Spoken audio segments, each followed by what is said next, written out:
Boker Tov, we continue with our 3-minute dailies of Torah. We've been looking at that phrase, Vayifga b'makom, Vayalan sham kiva hashemesh. That Yaakov,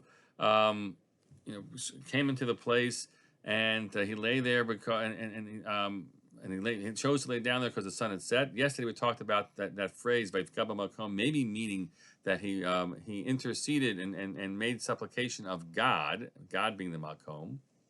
But there are other midrashic renderings here, whether it's the Gemara Chulin and then a Gemara in the Bereshis Rabbah, which understand that this is part of, he sort of bangs into the place. And this is an attempt by God to force him to come here. God doesn't want to let him pass.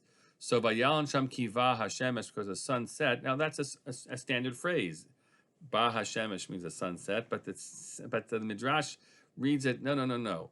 The sun has come down before him here because God wants him to be here. So God makes it dark earlier. And actually in the Midrashic read, he'll have to pay him back, have to pay the world back because we always need a balance. So if God made the sunset earlier, later in the Torah, in the next week's Parsha, when he wrestles with the angel, we're told the sun rises for him. That's the phrase that's used. So what would we make of that? Because God, in order to after he's wrestled with this angel, God wants to let him be the victor, and if he would keep on going, at some point he'd be tuckered out, and so the sun rises for him. But it's also seen as this payback to nature. If I took away X amount of time, let's say an hour from natural daylight, by making the sunset earlier, at this point, 20 years later, God pays it back by making sure that the sun will rise an hour earlier and everything will be in balance. But God wants him to be here. In one version of the Midrash, by Vayifga b'makom bikesh la'avor, he really wanted to keep on moving forward, moving on. Na'aseh ha'olam kulo kimim kotel afanav. It's the whole world became as if it were a wall in front of him. Now, don't get caught up with the word kotel and thinking, because yes, that's perfect. It's a kotel. He's on the mountain, the Temple Mount. That's not what it means here. But the world walled up against him, so he couldn't go any further.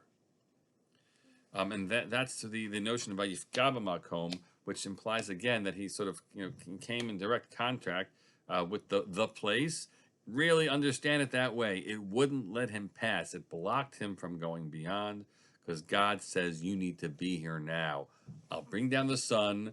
I'll block the world. We need to have the encounter that they go on to have at this place at this time in the way that God has it. We don't know sometimes when we find ourselves in a given spot why we are there, and then something happens which is quite powerful. And you wonder, did God bring it about that I should be here right now, that I should learn something, that I should have an experience, the one that I just had? Maybe it's another moment in which God has walled up the world to make sure we're there to experience what we experience. Have a great day.